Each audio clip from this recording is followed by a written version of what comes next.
And that was in a single year. Now, President Bush, I just heard a little bit of an interview before I started this, and he said that America occupies the moral high ground. He said this in February 2008, apparently. Well, does it really? Violence, pornography, homosexuality, gay and same-sex marriage, Los Angeles, San Francisco. He says they occupy the moral high ground.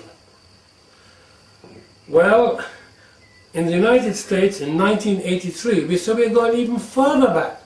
It's just very interesting. On these critical issues, the figures are very, very hard to come by. But in 1983, in the United States, the abortion figures were 1.5 million. It would be no surprise to me to find it's twice that. No surprise at all. So between Britain and the United States, we're easily speaking of between 2 and 3 million abortions a year.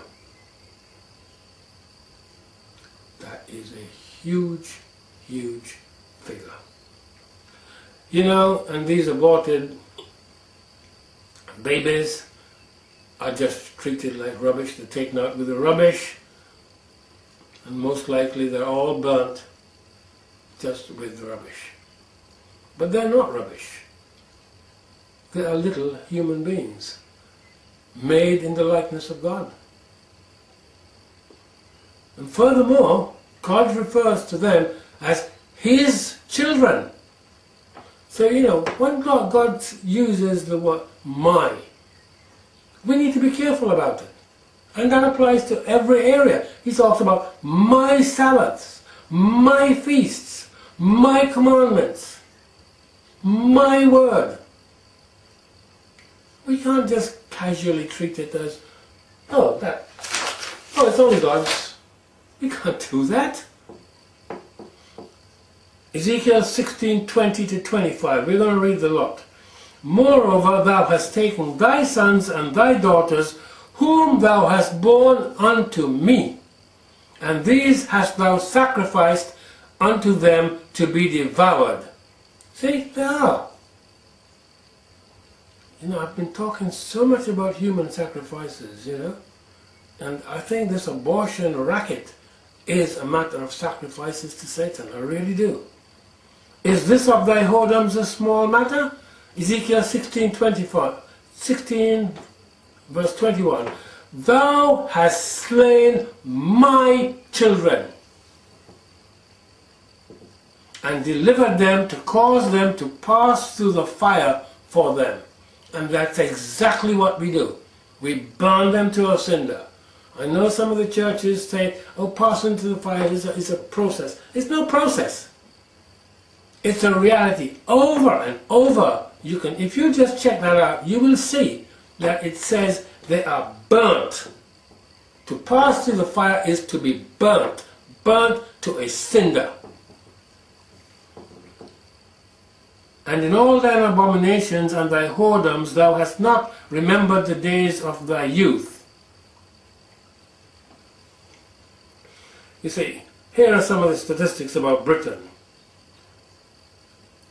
Thousands of British women have had at least 4 abortions, and more than 50 have had 8. In 2006, we're talking about 3,800 had their 4th abortion. 1,300 were on their 5th abortion, and some 60,000 had an abortion which was not their first. And 65 women had their 6th abortion by the age of 30. Abortion was only legalized 40 years ago.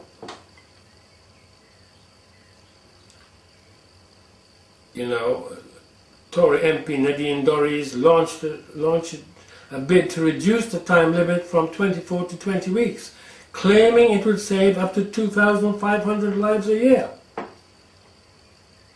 She says that Britain has 550 abortions a day. So, as she says, while doctors are battling in one surgery, next to it there can be doctors carrying out abortions, killing children.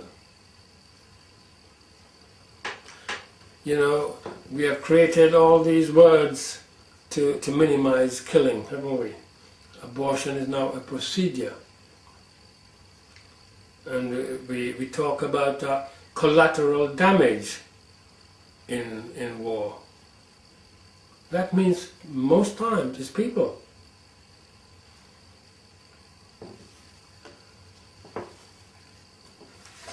Now let's move on. You see, it is an evil practice that is making many people lots and lots of money. They're now saying that even the underworld have moved into this area because there's big money to be made. But little consideration is paid to how this messes up the minds. It messes up the minds of everybody involved. It has to. You become cold and callous. By the time you are having your 6th abortion, you have to be one cold and callous human being.